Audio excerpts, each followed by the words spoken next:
कोहाट के तेल और गैस के पैदावारी जोन बिल्ली टंग और तोगबाला में 2 अलग-अलग फ्री आई सर्जिकल कैंप्स का इनेकाद किया गया, जिसमें मजमूई तौर पर 2500 से ज़ायद बसारत के मरीज़ों का OPD में मुआयना किया गया और कैंप्स की निगरानी ज़िली इंतज़ामिया में डिप्टी कमिश्नर कोहाट और additional deputy commissioner Reena Suhrawardy ने की। ये मेडिकल आई कैम्प मेरा ख़्याल है कि ये इस वक्त के लिहाज से बहुत ज़्यादा ज़रूरी था और ये OGDCL के तावन से यहाँ पे जो हायर सेकेंडरी स्कूल है वहाँ पर ये मुनक्किद किया गया है और मैंने यहाँ पर ख़ुद देखा कि बहुत सारे पेशेंट्स हैं, बच्चे भी हैं, ख़वातीन भी हैं, ओल्ड एज लोग भी हैं, मेल्स भी बहुत ज़्यादा हैं।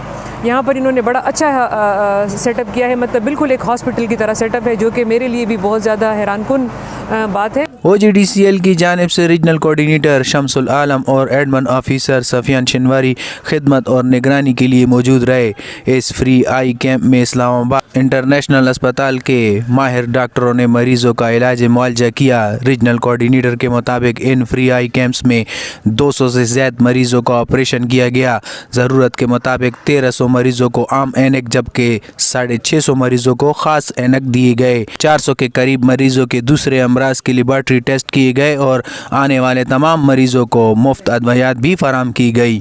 इस मौका पर इलाके के मुअज़्ज़िज़ीन, समाजी तंजीमों के अफराद और दूसरे ज़िम्मेदार भी मौजूद रहे, जिन्होंने OGDCL और ज़िली इंतज़ामिया की इस कोशिश को सराहा और अपील की कि मुस्तक़बिल में भी ये सिलसिला जारी रखे।